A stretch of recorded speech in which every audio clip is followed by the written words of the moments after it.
This situation stinks. Peter Mandelson maintained a relationship with Jeffrey Epstein after he had been convicted. This wasn't before anyone knew about his grotesque crimes, not when it was being whispered about, but after his conviction, when the world knew exactly who and what Jeffrey Epstein was.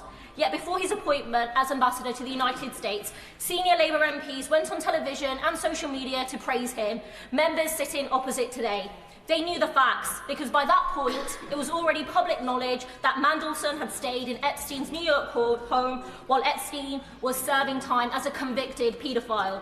When asked about this last September, the Prime Minister told this House he had full confidence in Peter Mandelson, despite knowing about his close relationship with Epstein. That's right, the leader of the Labour Party and the Prime Minister had full confidence in a man that was besties with a convicted nonce. What a disgrace. And what we are witnessing is not accountability, it is the Westminster Club protecting its own. Madam Deputy Speaker, this is not just about this Labour government. Large sections of the media also play their part. Mandelson didn't simply drift back into public life, he was rehabilitated, rebranded, presented as respectable.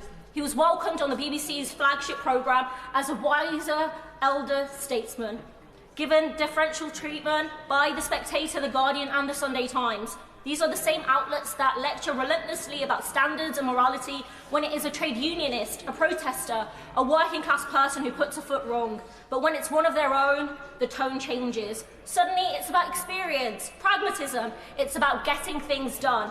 This is how power protects itself.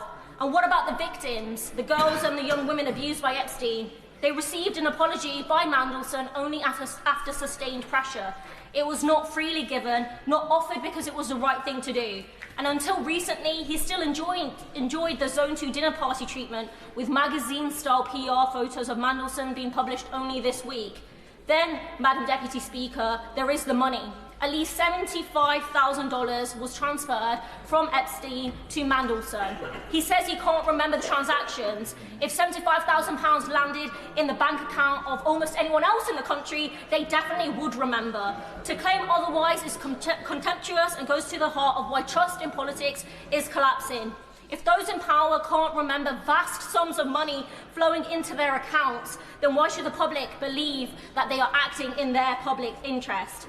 Madam Deputy Speaker, this has only come to light because American authorities released the Epstein files. We are told that the UK has no record of Mandelson's emails. If those files hadn't been released, he would have sailed back into public life, shielded by friendly journalists and wealthy backers. That's how broken our political culture has become. And now further emails have emerged, raising serious questions about whether market-sensitive information was leaked while he was at the heart of government.